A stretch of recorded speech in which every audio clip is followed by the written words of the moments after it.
Welcome back to the Dream Doers podcast. Thank you all for joining me today, whoever's listening in. I would love to know actually where you're listening in from. Leave it in the comments. How fun is that? Oh, okay. This is going to be a more difficult one to talk about, to be honest. And it really kind of stinks because my last episode was such a high vibration, like such a good energy. And I'm sitting here like amidst this sunlight right here in my kitchen studio, and the sun's about to peek past the house and it's going to beam right on me, and it's such a reminder of light and love and hope and beauty and warmth. And so I'm going to do my best to get through this one.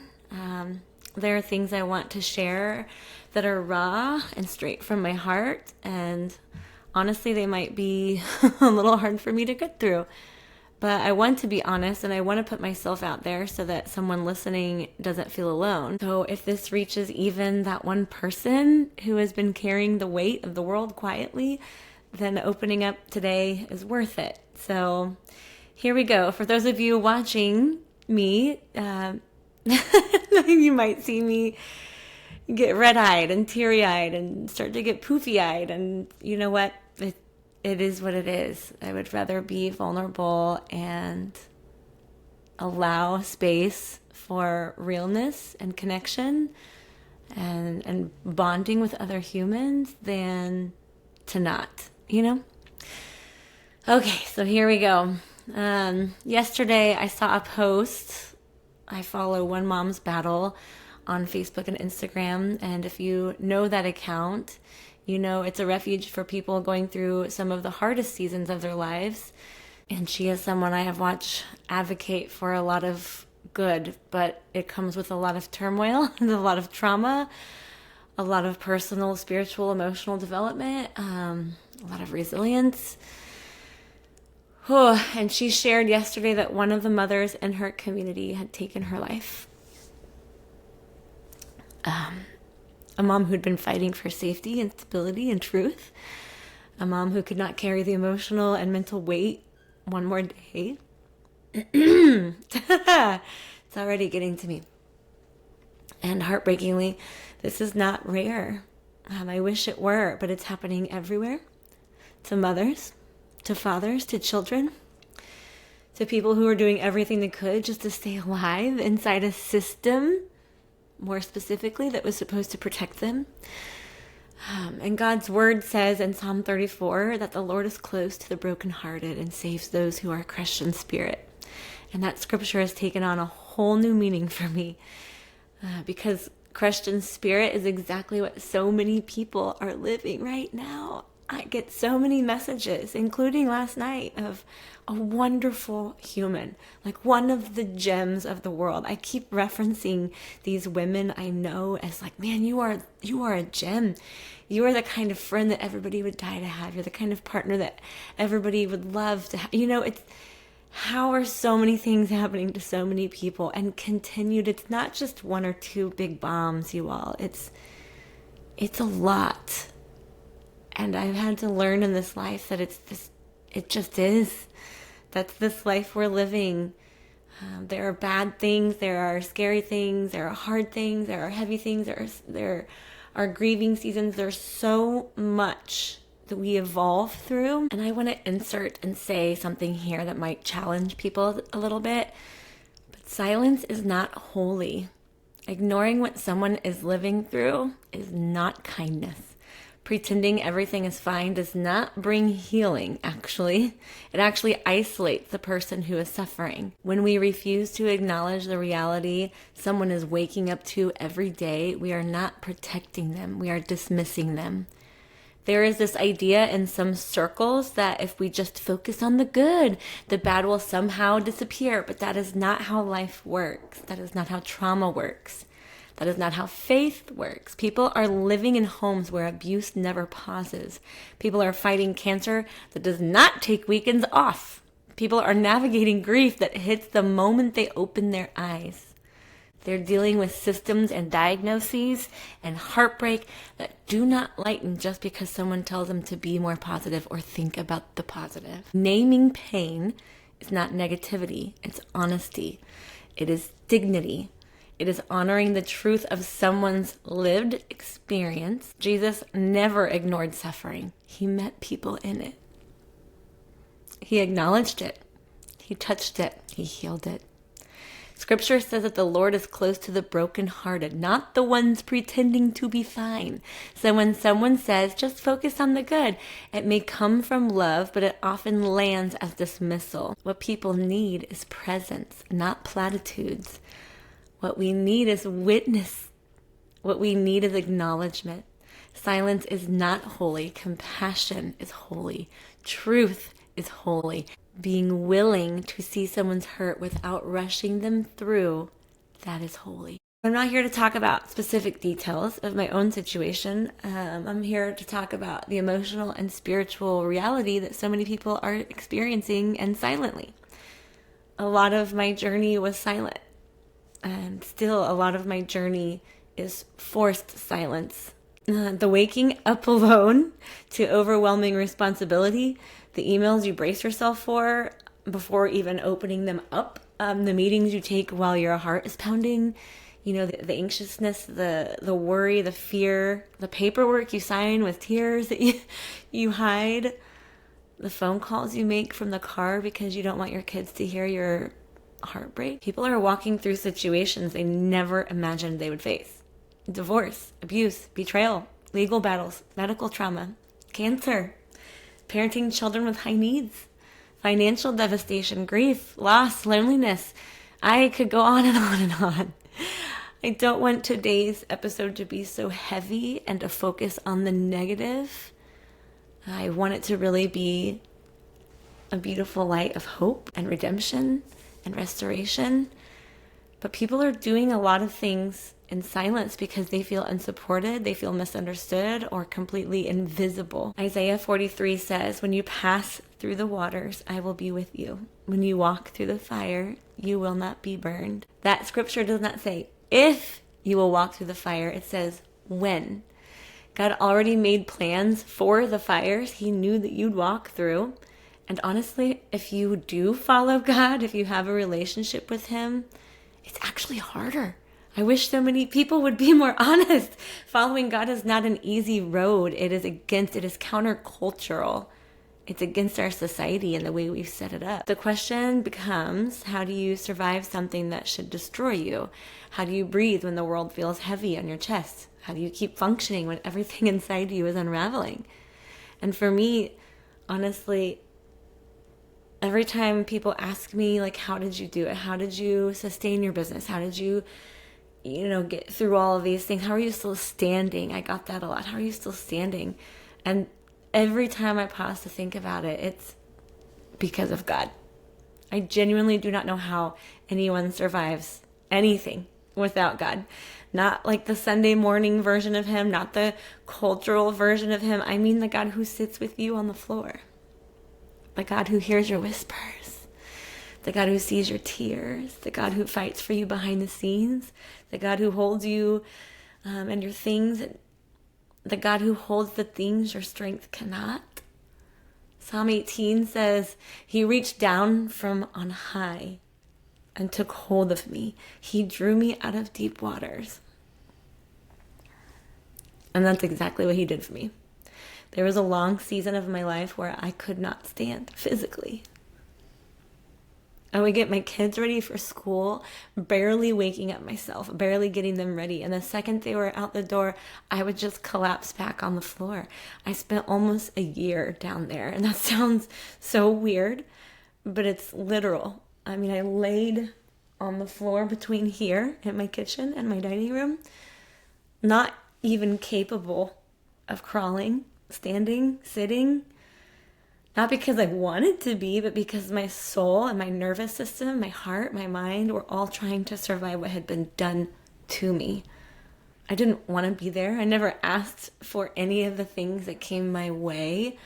And I think one of my biggest pet peeves in the midst of all of this is when people tell me and told me, Jana, but you're allowing these people to get to you. Like, you've allowed them to, mess with your mental state and to disrupt your nervous system.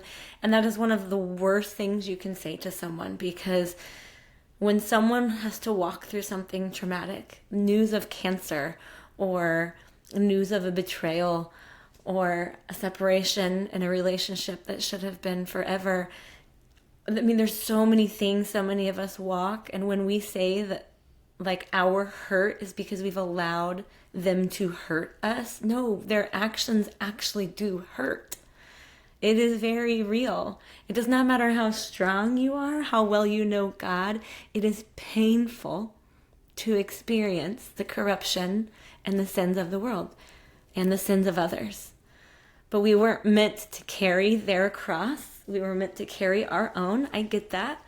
But when you've chosen to do relationship with people, whether a business partnership, whether a marriage, and then something unexpected rips that apart, maybe death, that's one of the hardest things to accept and grasp, is a new normal. I had been on the floor because trauma had taken a toll on my body.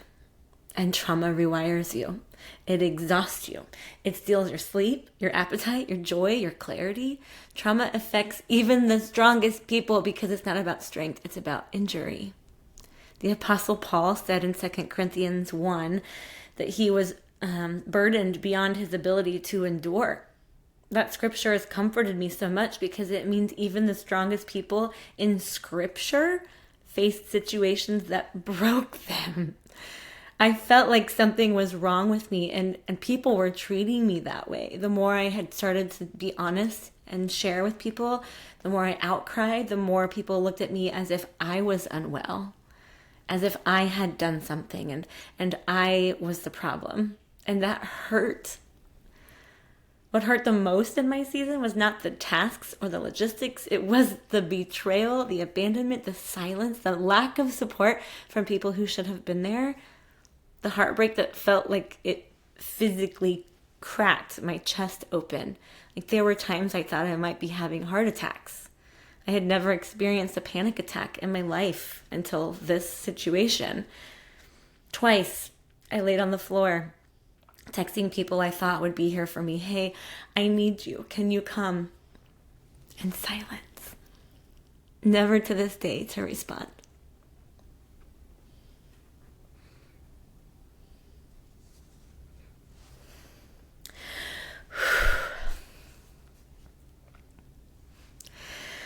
But you know what? Even in all of that, I told you all this would be a hard one to get through. But even in the midst of that, God sent me comfort in places I never expected. Through my children, through my animals. As weird as that sounds, for so many of you that have animals, you know that's not weird at all. They are special, and they can sense things, and they are there for comfort, and they love you through everything. They never talk back to you. They think if you've been gone for 20 seconds that they've missed you more than anything in the world, and they're so glad that you're home, and they just can't live without you. Animals were a godsend. Through nature, nature. Through quiet moments that reminded me I was not alone. My boys were very tender. They were actually experiencing a lot of trauma from their previous situations and then current trauma. And so I had to help them grieve and mourn as well. But, when they saw me hurting or crying, or maybe I walked away and went to my room and closed the door to just kind of breathe and try not to cry because I knew they were home and I didn't want them to see that.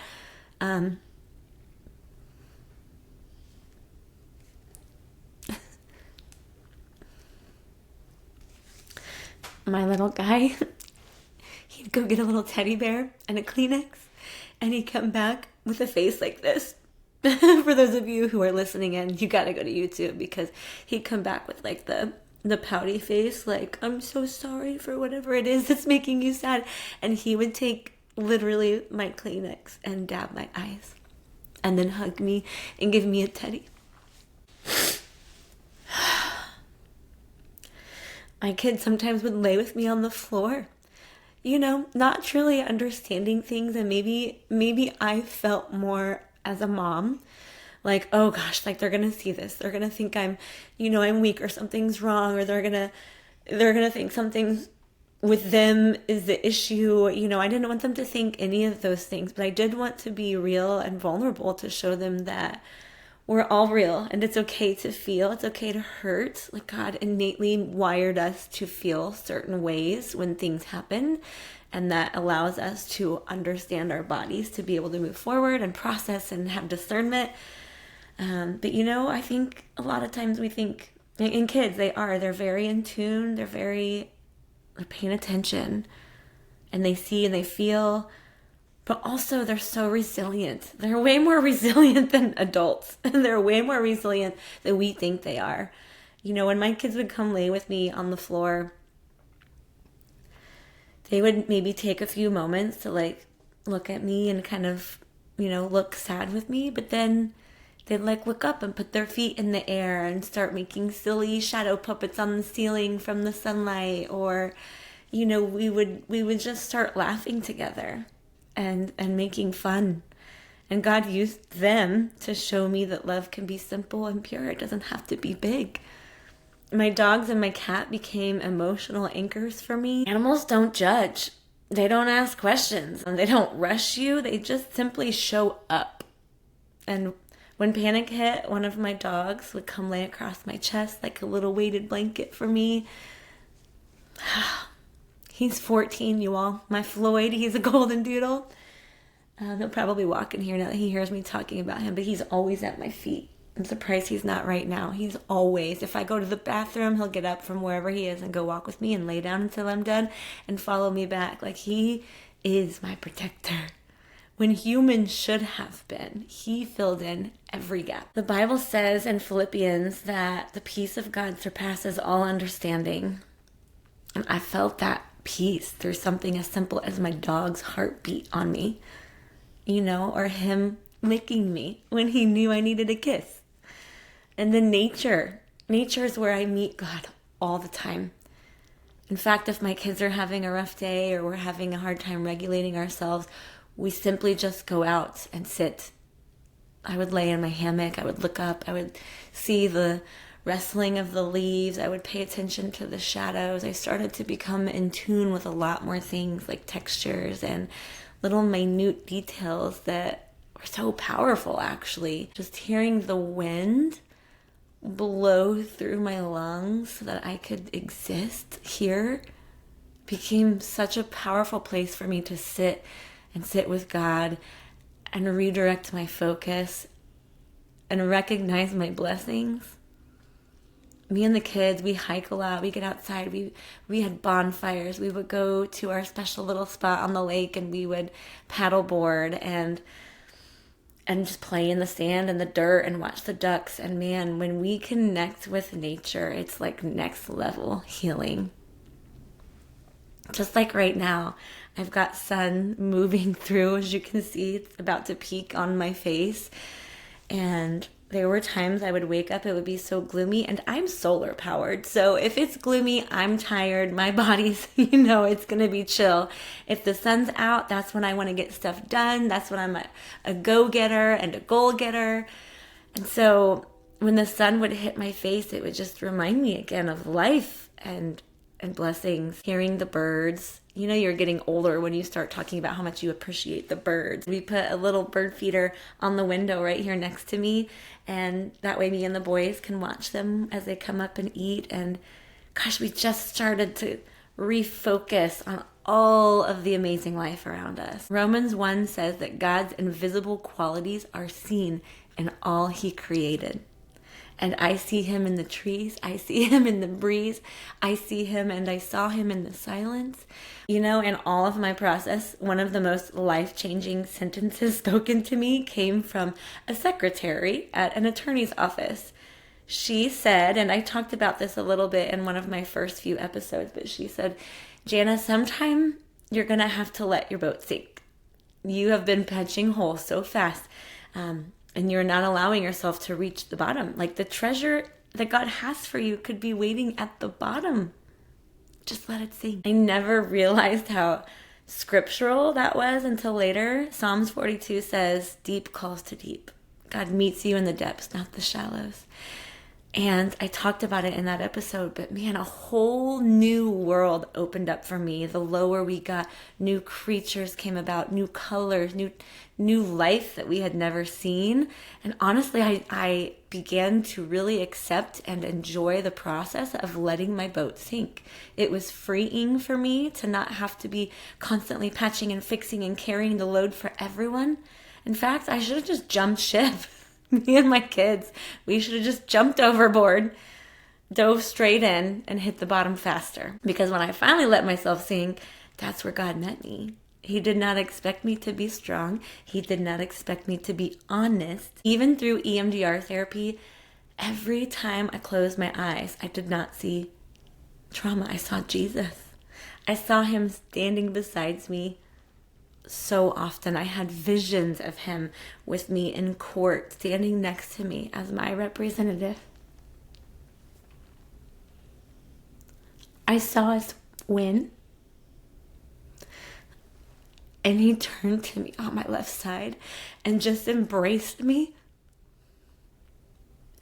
because he had already won, which means I already won. In EMDR, you close your eyes and you kind of go back and experience all of the traumatic things that happened to you. You revisit it, you really feel it, and you release it. And you can look up how that works scientifically. It's really fascinating. Every single time I was doing this with my therapist, I didn't see anything else in the world. It was always me on the floor, and Jesus was right next to me. And every single time, he would just sit there and scoop me into his lap like a parent, and he would just hold me and rock me. And that calmed my breath, my breathing. It calmed my body every time, which took me from like a 9-10 to a 0-1-2. And that's when I knew, I'm seeking so much support and so much health and so much healing through everything, through books, through podcasts. Everybody around me was like, you should listen to this podcast. You should join this group. You should do this and this and this. And what I found is that all of it was adding so much noise that I did the exact opposite. I turned everything off. I never listened to things when I was driving. I never watched TV. I never read books. I didn't listen to the podcast.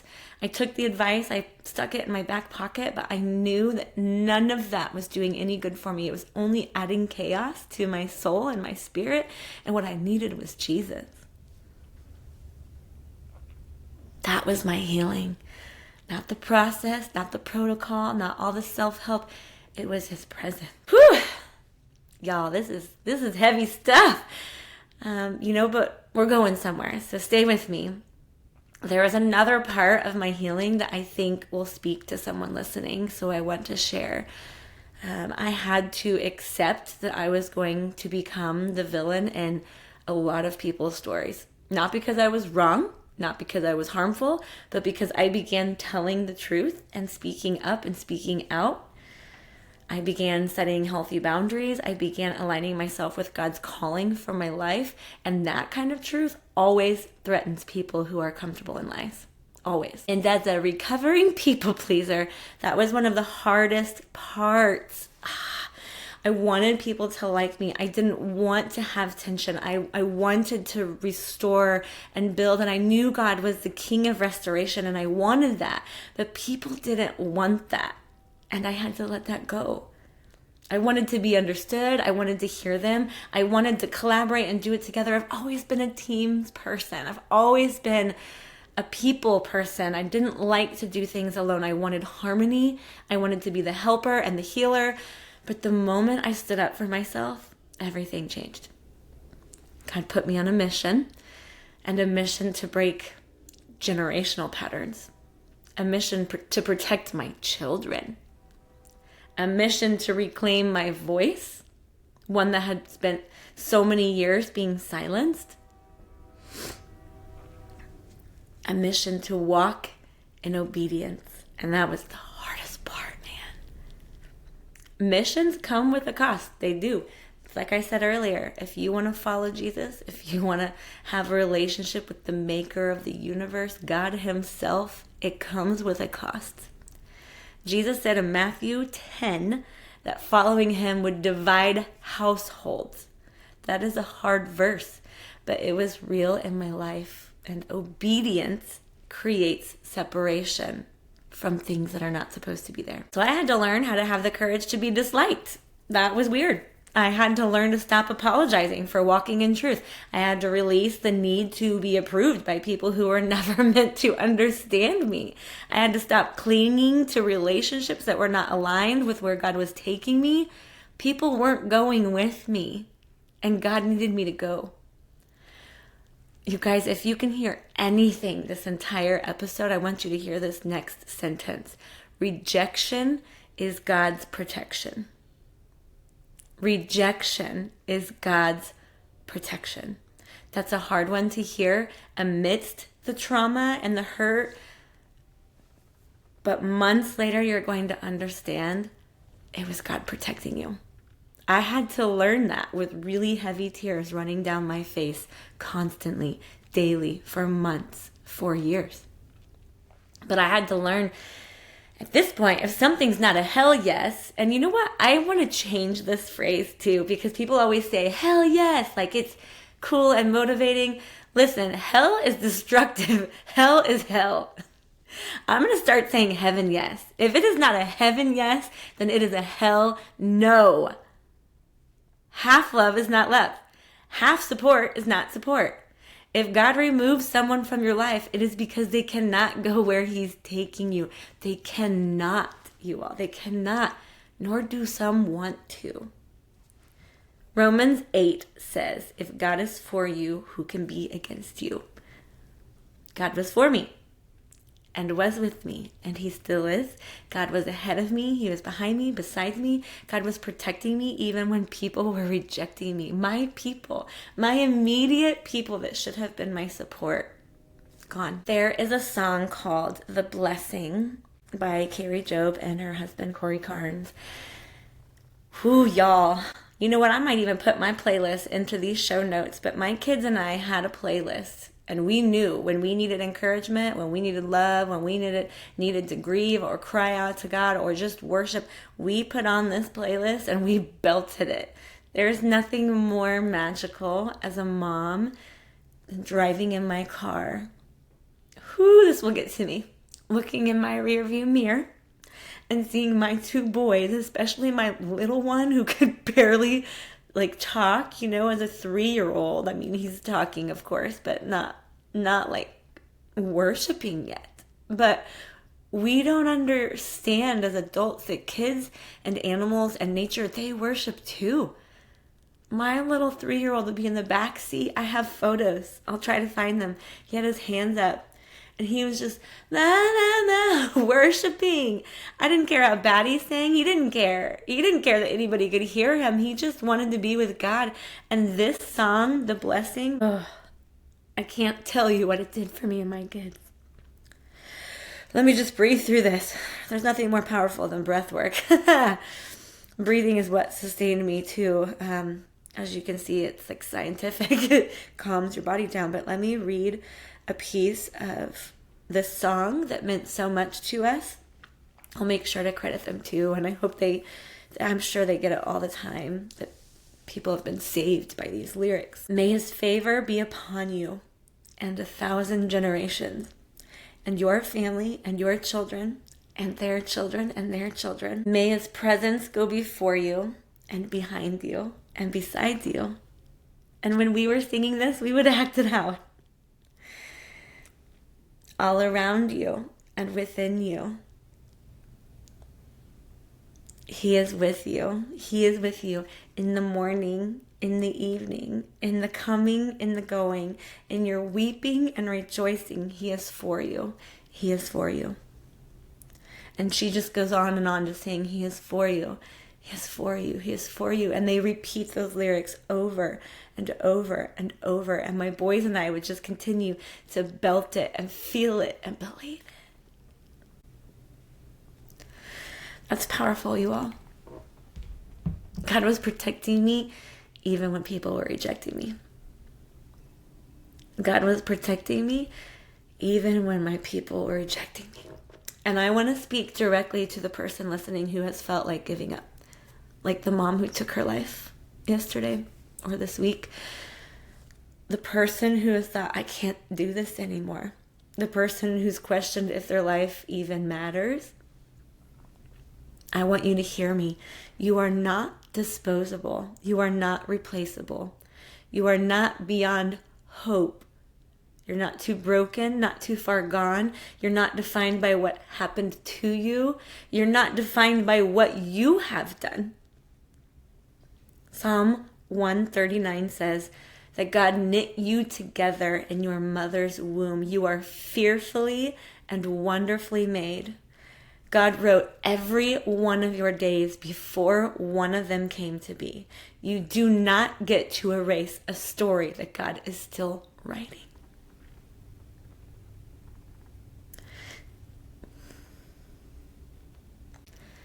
Listen, you don't have to leap today.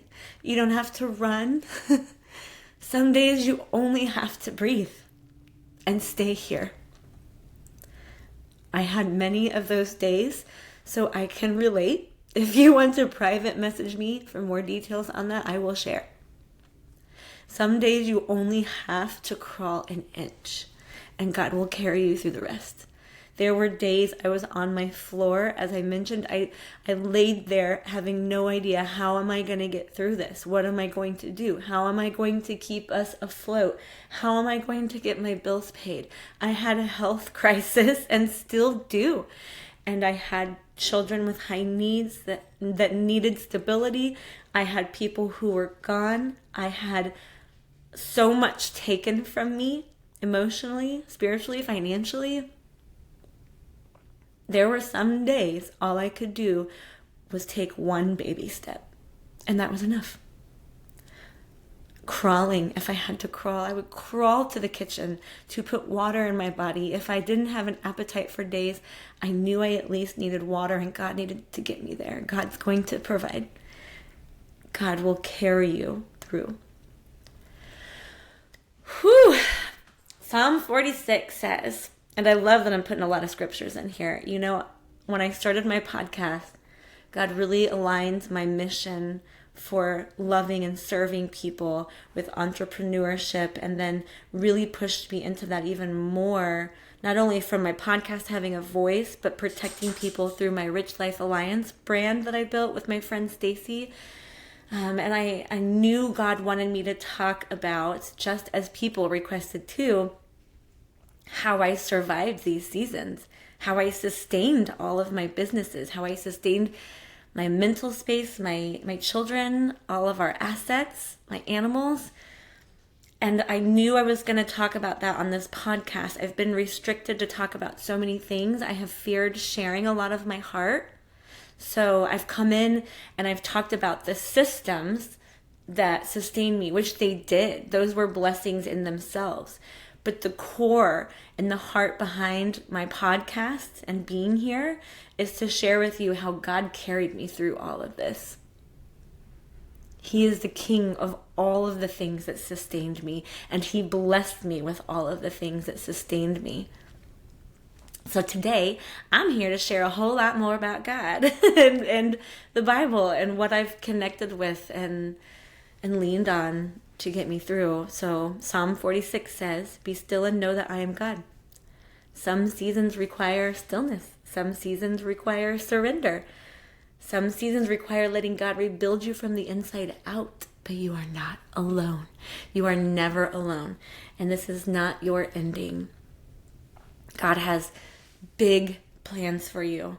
And Jeremiah 29 says, those plans are to prosper you and not to harm you, to give you a future and a hope.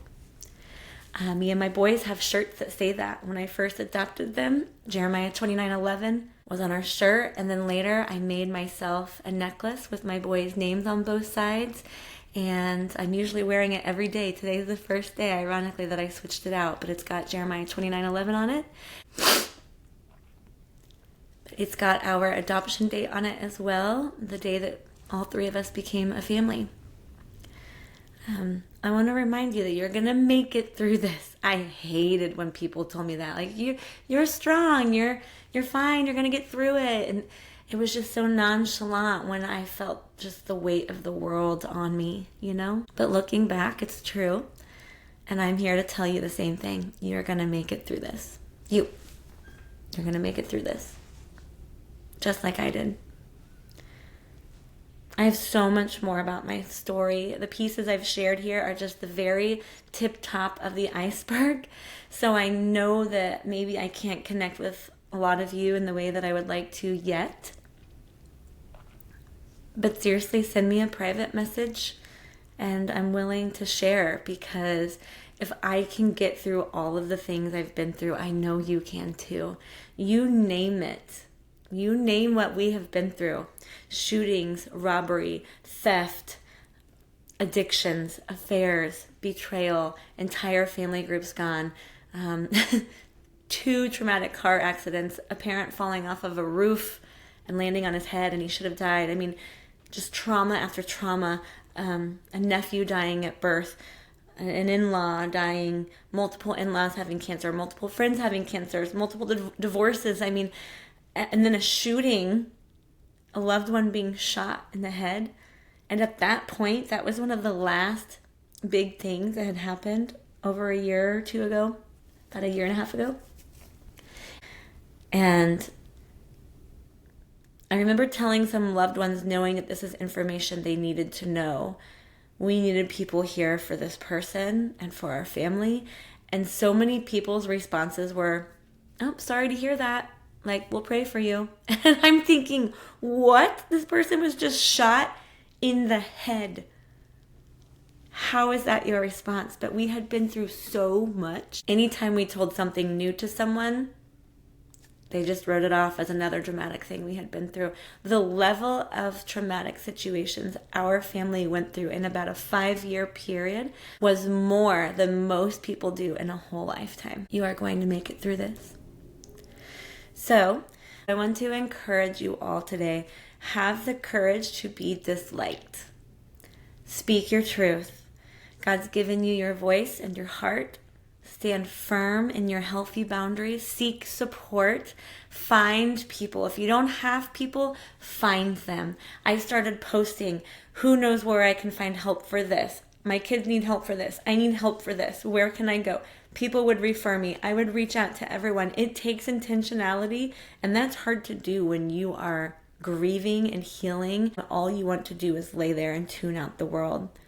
And that season is okay too. I want you to know that no matter what you're feeling, what step you're in the journey, that all of them are okay. You will go through a season of being just angry and pissed off. You know what? God is angry too.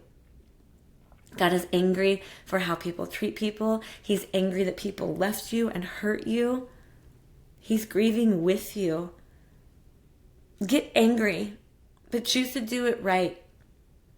Go to a smash room. Take karate classes. Pick up boxing. And if you don't have the energy for that, lay on your couch and journal all of your frustrations and then burn it and give it to God. When you're in a sad season and all you can do is lay there and cry, do it. I spent hours in the bathtub, hours a day. When I say hours, I would tell people I just took a 3-hour bath, and they were like, "No, you didn't."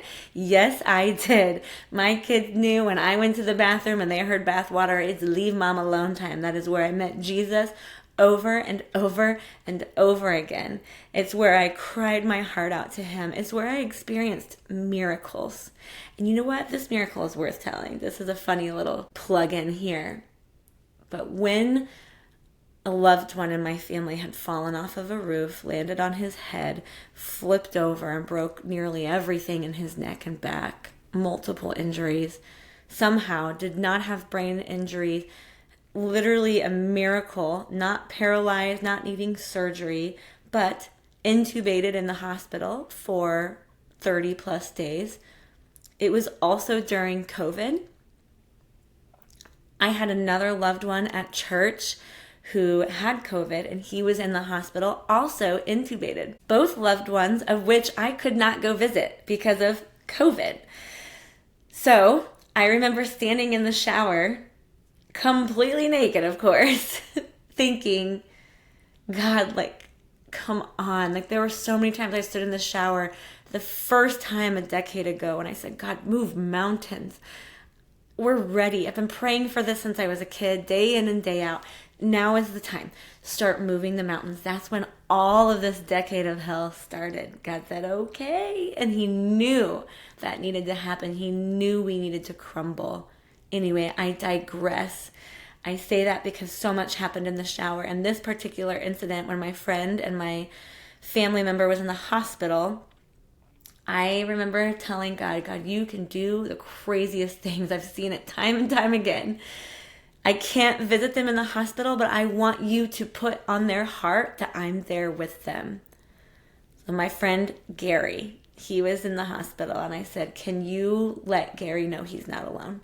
Can you have me there somehow so that he feels the presence of a loved one and he knows he's not alone? And lo and behold, I go to church a few weeks later, still COVID. Our church put together a drive-through Santa and hot cocoa experience so that we could still get out and do something with our church family, but, have space. And Gary came up to the car and said, thank you so much for visiting me in the hospital when I was there. And I kind of gave him a face of confusion, and I said, well, Gary, I didn't visit you in the hospital. We weren't able to because of COVID. I couldn't go in. And he said, no, you were there. He said, you were standing right by my bed, praying over me and praying with me. And you were standing right there. I could see you. And I remember tearing up because I remembered the moment I stood in the shower praying for that. And then it dawned on me, I was completely nude in the shower. So I said, Gary, what was I wearing? He said, you were in nursing scrubs. And I said, that is crazy because I was never there, but I did pray for you. And I remember telling him, not in that moment, I told him a few weeks later, but I said, I want you to know the miracle that took place. And I want you to see the perspective of mine. I was in the shower praying for that. And it happened. You saw me, you felt me, you heard my voice in that room. And I wasn't actually there. But God can do crazy things. Hold on to the hope. Hold on to the belief. Know that he is at work even when you can't see, even when you can't feel, even when you feel like it's quiet and you're alone. Here's one more story. A lot of us have repetitive either visions or nightmares or dreams, from childhood on that have happened multiple times. A lot of them are shared. Like one of mine is where you're constantly trying to run away from a bad person or somebody who makes bad choices, who's trying to harm you. And no matter how fast you run and no matter how many things you climb and how many ways you try to hide, this person's constantly catching up to you. I feel like a lot of us have those dreams for some reason. Another dream that I had consistently from my childhood until a couple years ago was that I would wake up in the morning, I would come out of my room, and nobody would be in the home, which is fine. That can be normal sometimes. But then I would be like, where is everyone? And I would go outside, and there was no movement, no cars, no neighbors, no people.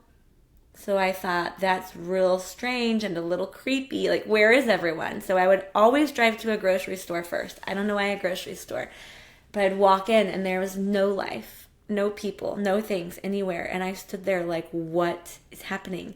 This was not a dream about zombies or any kind of apocalypse. It was literally my dream of my fears, which was being alone.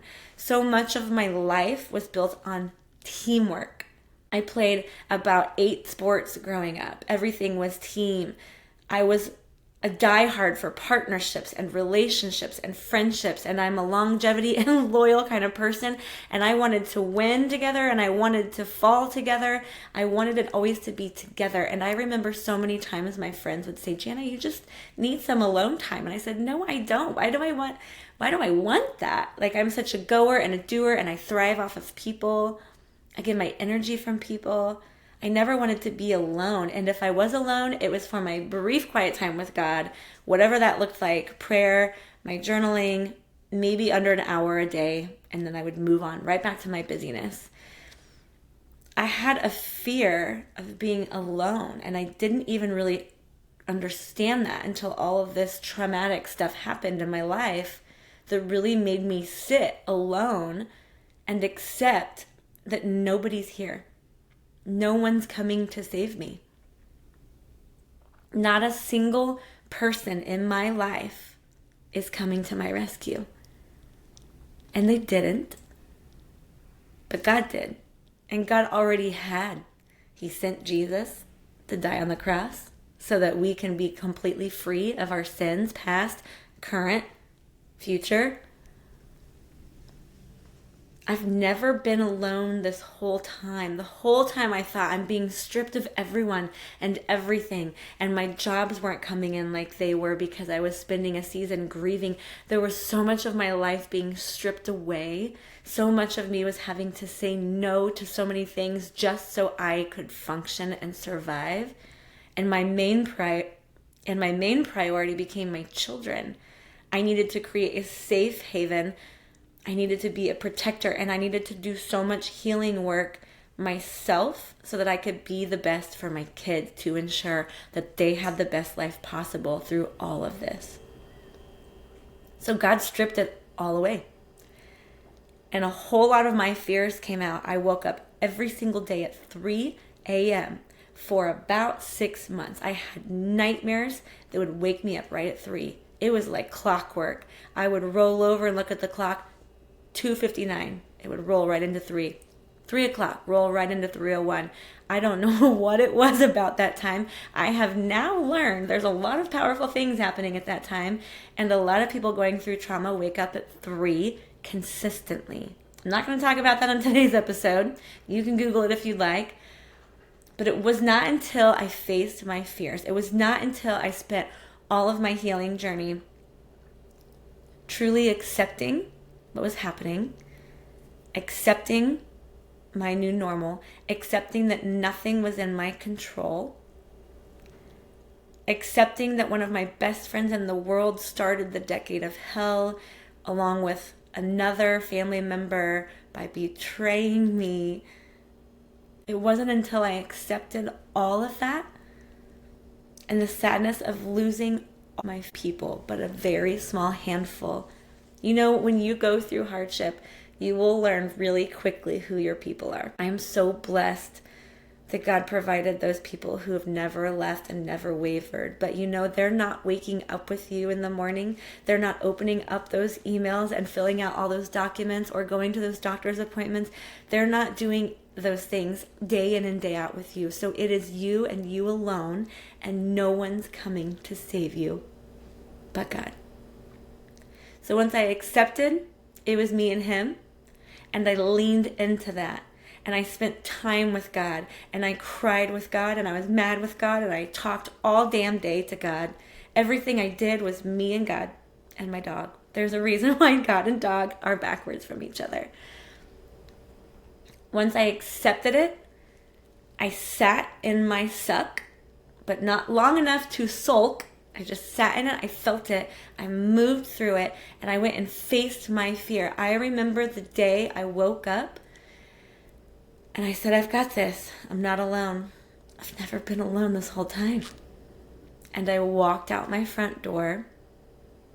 It was eerie too. I remember there was no wind. There was no movement. It was very reminiscent. And in fact, now that I'm thinking back to it, standing in my front yard felt very visually similar to the dreams, the reoccurring dreams I had for years. Like the visuals were the same. I stood in my yard. I looked around. No neighbors were anywhere in sight. I thought, I am alone in this journey. Everyone's off living their life. So many family members chose business over family, over me. They chose money over support. People wanted out. They just wanted to continue on with their life, masking the things that happen behind closed doors and moving about the world as if they're going through nothing. It was so fake.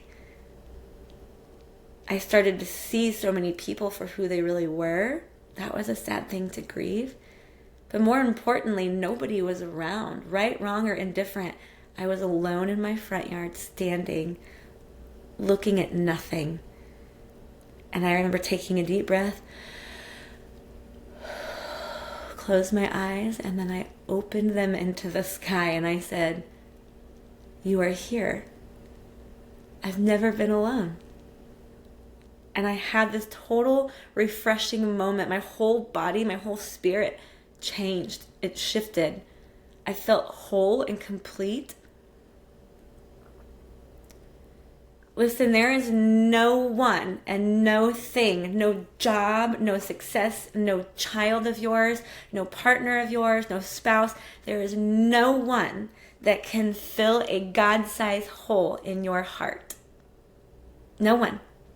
And when we seek all of those people and those things for our fulfillment, it will only leave us dry and depleted. And that's what happened with me. It was in that season I realized how codependent I was.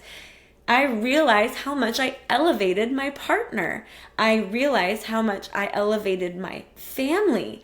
I realized that I put so much of my hope and my belief and my energy and my excitement and my joy for living into the wrong things. So when I started to shift my perspective and understand, and how sad, I always begged God. I said, "God, please, I'm the best note taker. Don't make me have to go through hard things. I will take notes. I will listen. And I don't want to learn the hard way. I'll just learn by you telling me." And I spent my whole life that way. But there were people I couldn't reach in that life.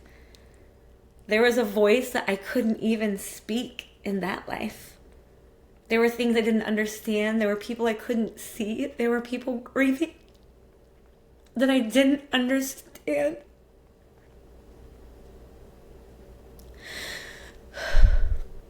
Until I went through all the loss I went through. But what a blessing. When you're in it, it feels like hell. And it is. It is. I won't downplay any of it.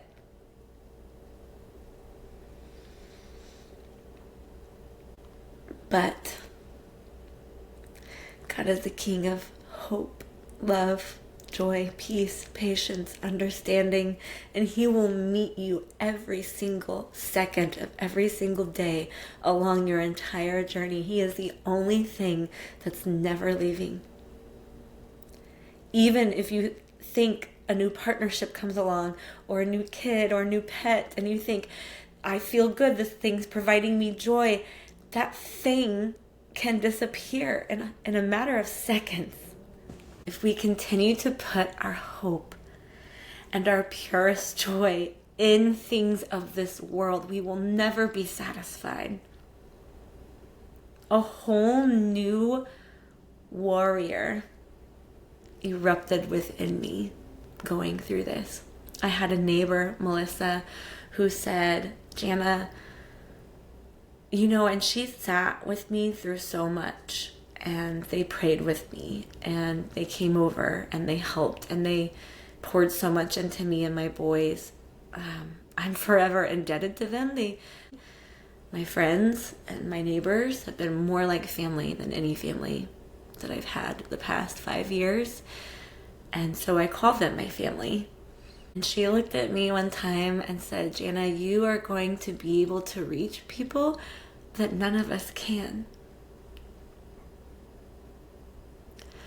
And it's quotes like that, it's moments like that that really hit me and became a part of my core memories, and I've held on to, and I've remembered, and I've revisited over and over and over when I'm reminded that my pain had a purpose my mess has a message, and it will continue to.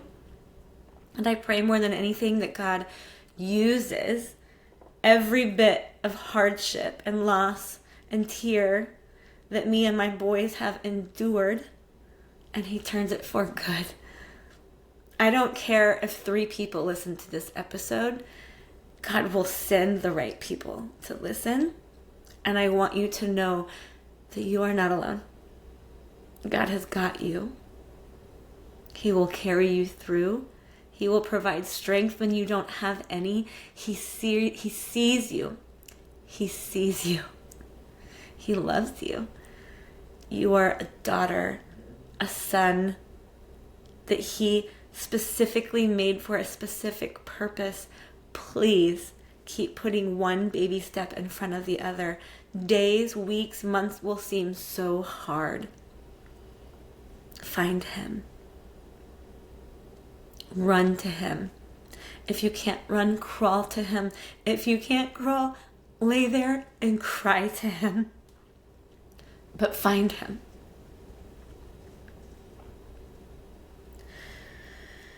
God is what carried me through, and he is what will continue to carry me through continued abuse, continued betrayal, and a lot of the acceptance I still have to accept as I rebuild a whole new life for me. But what a beautiful thing to accept is being kind of out of it and looking back and thinking, again, God's rejection was his protection. He's providing new things, better things. He ripped me from a pot that I was stuck within the walls of, and he pulled the roots straight out and planted me firmly in the ground of him, which is infinite possibilities, infinite growth, infinite love, an unlimited amount of becoming. And if I stayed where I was, if I thought that what I had was the best, and if I just continued to be pissed off of the loss of all of that, I would have never stepped into where I am now to be able to have launched this podcast, to be able to speak up and out. I now, you guys, have a better understanding of what my kids have been through and what they feel because I've been through it. I know now, and I can mourn with them. I can have a better understanding. I can have more empathy and grace because I have experienced exactly what they have.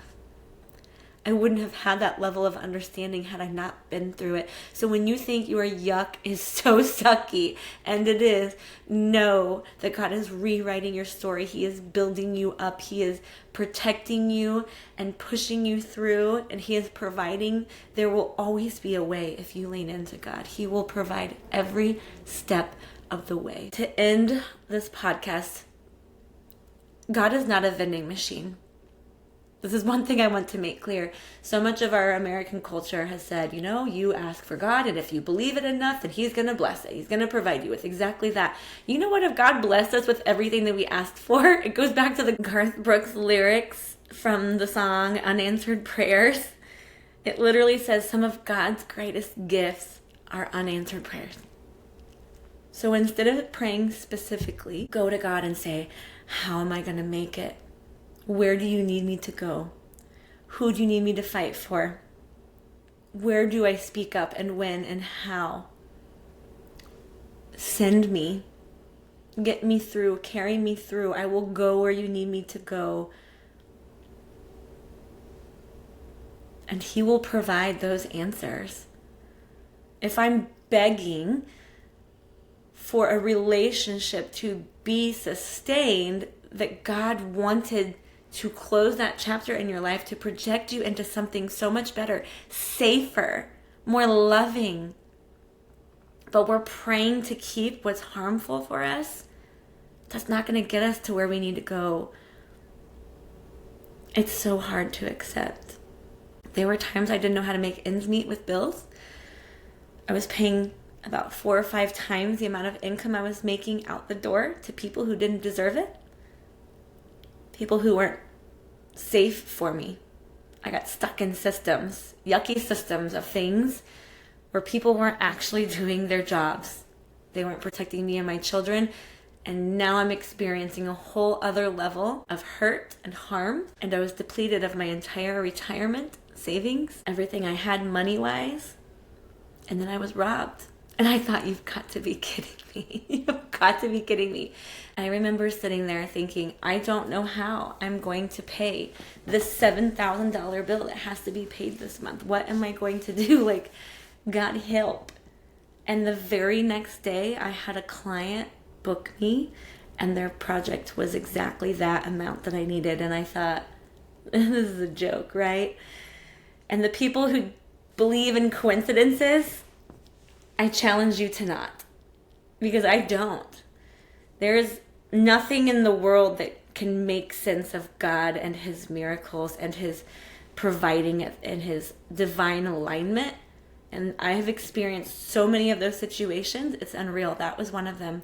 Another one, a few weeks ago, I sat here and I'm just like, I have a health crisis that's been going on that I have tried to put off through this very traumatic situation I've been in so that I can get through one thing to go to the next. But because of all of the anxiety, the stress, the sleepless nights, it's skyrocketed my health.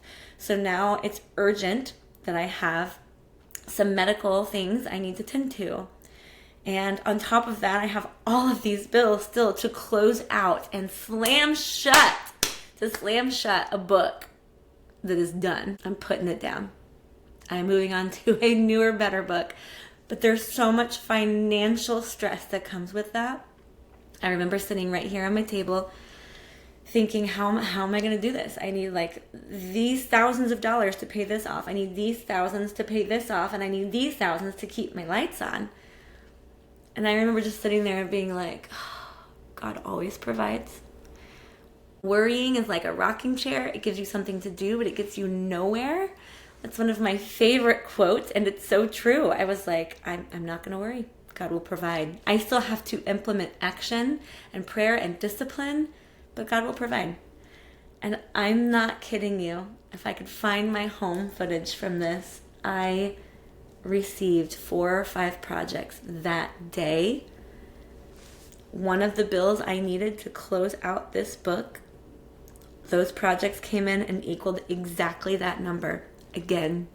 And I just thought, like, you've got to be kidding me, right? Like, this can't be again. Like, I mean, but it can. Like, once you're aware and you're able to pay attention to the blessings that God is doing in your life day in and day out, you can't unsee it. They're everywhere. And I knew, I was so overjoyed. I'm like, God, thank you. There's nothing that can explain that. And then I got 3 more projects that came in, and I'm thinking, oh, good, now I have cushion money. I'm not at zero. I have cushion. And then I remember, oh my gosh, I had this bill over here. That's exactly this amount of money that these 3 projects just brought in. And I'm mind blown again. And I just remember hands up, like my tears came. I couldn't believe it. I could believe it, but I couldn't, you know? I was just like, here we are again. God brought me exactly the amount of money I need. That's an unreal amount of money that like I haven't made in months. And it all came in one day because I needed that day. There's nothing that can explain that but God. Y'all are crazy if you believe in coincidences. I do not. God hears your heart. He cares for you. And he's going to make lemonade out of lemons. People here on earth are the destructors. They're the imperfect ones, the sinners, the ones that we have free will. We make all these choices, and we, as loved ones, friends, people nearby, have to reap the repercussions of those actions. But that does not mean that we need to carry it. At a certain point, you have to understand people's patterns are who they are. Mistakes are one thing. If you didn't watch my episode on the hidden signs of abuse with Misty, I would encourage you to go back and watch that. All of us are imperfect. We're going to mess up. So accepting that your business is imperfect, you're imperfect as a parent, as a partner, as a friend, but patterns, repeated patterns, especially of abuse, underlying abuse, let that go. Lean into what God's doing in your life. Lean in. If someone told me that during all of my hard stuff, maybe I would have wanted to punch them in the face too, but lean in. God's taking you somewhere, and he's going to turn your pain into purpose. Okay, to close out, I'm going to pray for all of you listening in. The sun's going to beam on my face here. I'm going to scoot closer. I love it. This is God speaking right through me to you, and I hope you hear him today. So, God, I lift up every person who is listening right now, every person who feels overwhelmed, every person who feels broken, who feels unseen or unsupported, every person carrying more than they know how to hold. I get that feeling. It's not pretty. But your word says that you are close to the brokenhearted, and be close to them now. Your word says that you give strength to the weary. Strengthen them now. Your word says that when we pass through deep waters, you are with us. Walk with them now. Cover their homes with your peace. Cover their children with your protection. Calm their anxious thoughts. Heal their trauma. Restore their identity. Restore their bodies, their mind, their spirit. Remind them that they are loved, that they are chosen. Remind them they're not alone. Surround them with people, bless them with people who speak truth and life and believe them. Remove anyone who is not meant to stay. That's the hardest piece. And then be there with them when they have to accept all of that and move through it. Give them courage to be disliked. Give them courage to walk in obedience. Give them clarity for their next step. And God, if anyone listening has felt tempted to give up, breathe your life. Breathe your life into them right now. Let them feel your presence. Let them feel your comfort and your hope, and rise them again. Jesus, thank you for saving us. Thank you for carrying us. Thank you for meeting us on the floor. Thank you for never leaving us, not once. Thank you for being the one that's come to save us when no one else will. We love you. I'm thankful for today and tomorrow. Thank you for turning our mess into our message, and I pray that this reaches the masses. Amen. Okay, everyone, I know that was a lot today. I just want you to know I feel you. I've been there. And there is so much beauty ahead. Your businesses will rebuild. Your life will rebuild. As ugly as your circumstances look, trust him and fight. You've got this. I love you, and until next time.